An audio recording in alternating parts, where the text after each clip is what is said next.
সন্তানকে নিয়ে যারা পেরেশানিতে থাকেন, যদি একটি সূরার ছোট্ট একটি আয়াতের আমল করতে পারেন, ইনশাআল্লাহ তাআলা সন্তানকে নিয়ে আপনাকে আর টেনশন করতে হবে না। অনেক মায়েরা, বোনেরা, অনেক বাবারা আমাদের সাথে শুধুমাত্র এই কথা নিয়ে অনেক বেশি টেক্সট করেন, মেসেজ করেন যে হুজুর ছেলেটা তো অবাধ্য হয়ে যাচ্ছে, কথা শুনছে না। আবার কেউ বলে যে ছেলেটা অনেক অসুস্থ থাকে, সবসময় তাকে নিয়ে পেরেশানিতে থাকে, হুজুর কি করা যায়, কিছু আমল বলে দেন।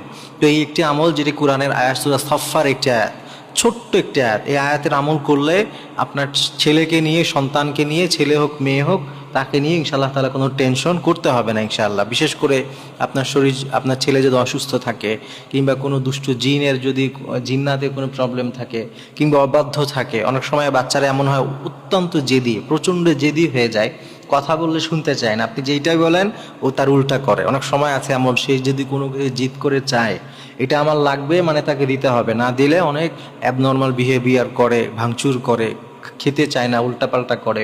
এই যে প্রবলেমগুলো আমরা এখন অনেকে ফেস করি, তো এই প্রবলেমগুলো থেকে যদি বাঁচতে চান, তাহলে পবিত্র কালামুল্লাহ মাজিদের সূরা সাফফাতের একটি মাত্র আয়াত, এই আয়াতটি ইনশাআল্লাহ তাআলা আমরা নিয়মিত আমাদের সন্তানকে পাঠ করব, পাঠ করে শোনাবো বা নিজে পড়ব।